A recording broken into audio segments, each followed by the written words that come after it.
Hello and welcome to Bay 1 on Friday night. Starting off with a quick overview of the Unleashed Hotfix #1. Fixes hopefully a few of the more annoying bugs with the recent Robocraft Unleashed Mega Update. Just wanted to go over some of the things that have been addressed. Apparently there was an issue where players were being awarded Galaxy Cash instead of RP for some of the tech points.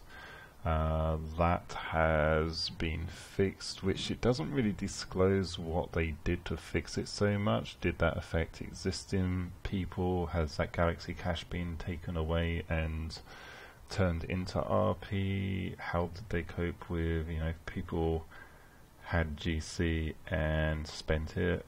How's that been dealt with? So kind of don't really know. It's a little bit unclear on that. It might need a bit more explanation on that particular one. Yeah, let's connect into it. Yeah, see, I connect and I've now got no Galaxy Cash, but I've got 5 million RP. So yeah, that's weird. Huh. So I guess that maybe they just taken all the Galaxy Cash away. But I swear I had some. I know I bought some stuff with that. So if I go across, I bought an extra bay, that's fine.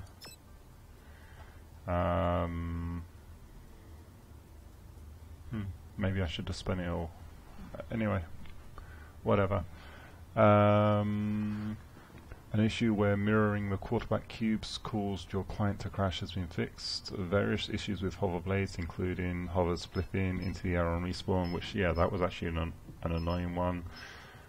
Stuff not being as stable. And also increasing the general speed and stability. So this is a Hovercraft that I built a few days ago, which it did wobble a lot. We'll see if that's... it's still wobbling a fair amount going along here, but it's an inline hover design, that's kind of expected.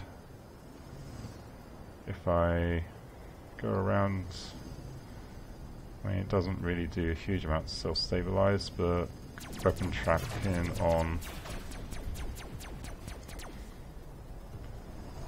Yeah, it's not trying to do any of the weird crazy horse type antics either. And yeah, the thruster response is a lot more reliable on that. Of course, when you get next to hills and stuff like that, you're going to get a weird set of configurations, especially when you're dealing with inline designs like this.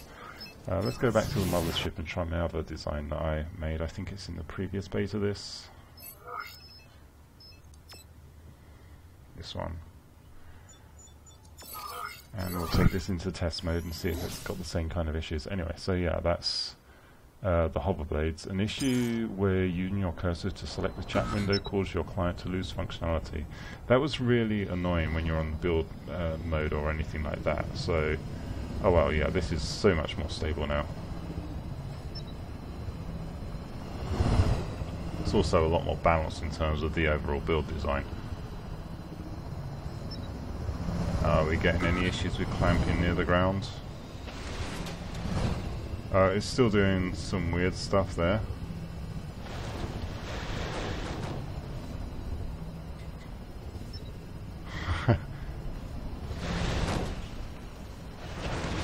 But it seems like the reliability of control has been improved somewhat.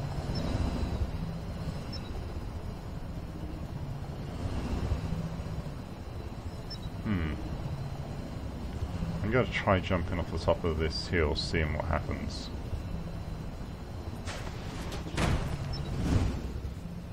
After we stabilize, there we go, stabilize, and now we're going to go flying off the top here, seeing how the hover blades cope.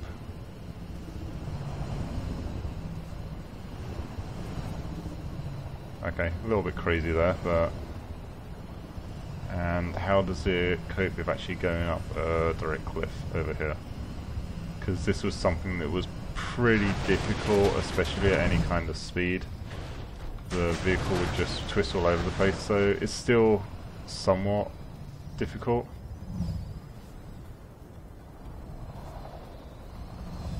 So what happens if we do a slower speed climb? Is that controllable? No. Especially with the inline design here. Yeah, so that's not going to work. Okay, so there's still some issues in terms of control, but with inline designs that's actually really not unexpected. If I'm going up a shallow slope like this, it's at least controllable. Within reason. So, okay, that's good. Yeah, so the issue with the cursor in the chat, especially in different build menus and stuff like that, that was really annoying. It was making the game unplayable.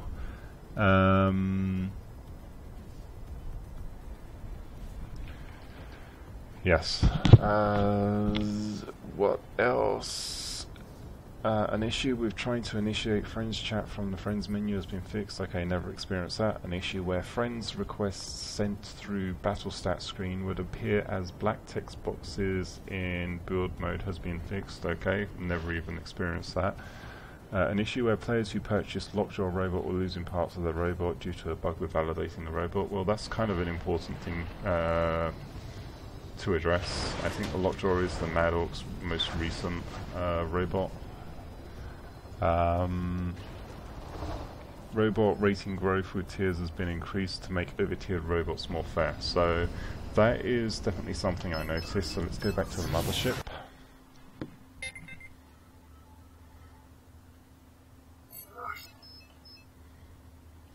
So you'll see this robot rating is now 278,000. The one prior to that, this is now 330k. This was coming up at about 120k previously. 494 for this. That's insane. So my megabots are probably going to be in the millions. So let's try and find... Yeah, basically we're talking about 2.2 million for that one now.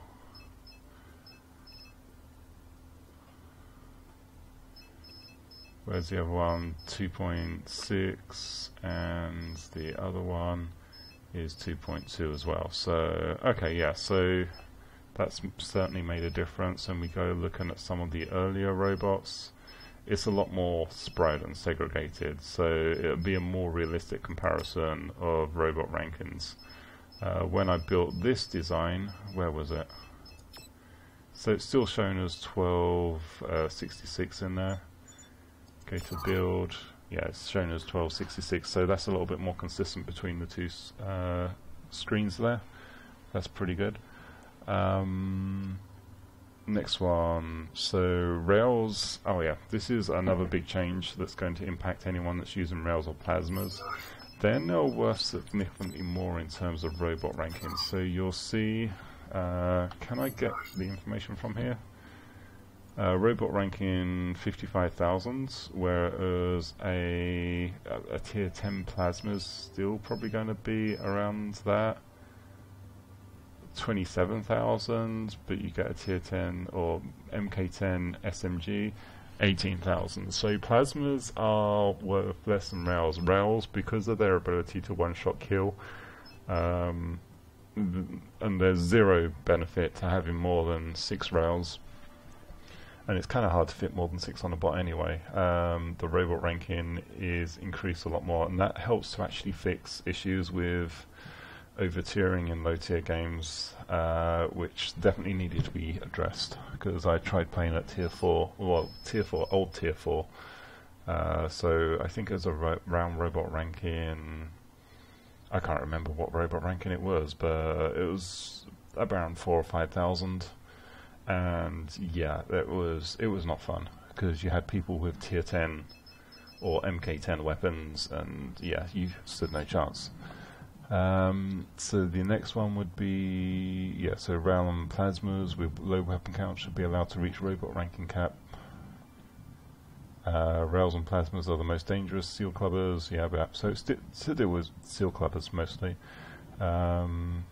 And robot rankings, ideal robot rankings, were calculated using 10 guns, which, I mean, I could understand that in some ways, but having 10 guns on anything that's not a gun bed is just dumb. I mean, maybe 7 guns on a plasma or up to 7 rails, but more than 7? No. So they've reduced that number to 8 using as an ideal count. So, I mean, that's more logical, and especially with nano disruptors. Actually, that's what kind of ranking do they add? Yeah, so nano disruptors and SMGs are now exactly the same robot ranking. But yeah, any more than 8 on nano disruptors, you're kind of wasting CPU, to be honest, and the same thing with plasma. I very rarely put more than 7 plasma on design, and with the SMGs, usually 8 to 10 is a good balance. But anyway, so yeah, that's an overview of the updates and changes and stuff. I'm going to be continuing this stream. I'm not going to actually end it. I'm going to be continuing the stream with doing some updates to the design that I was just showing you there, the original, which one is it? Not this one, the other design. I'm still getting used to the interface here. There we go. So yeah, I'm going to be working on seeing if I can modify this to use some Teslas, because I think that would be some useful upgrades. It will also mean increasing the mass yet again a little bit by having to free up some CPU by changing out these blocks here, but I think we can afford to do that regardless. But anyway, so yeah, let's just get to that in just a second. Anyway, and thank you for watching the overview for the patch notes, and we'll be back in a minute.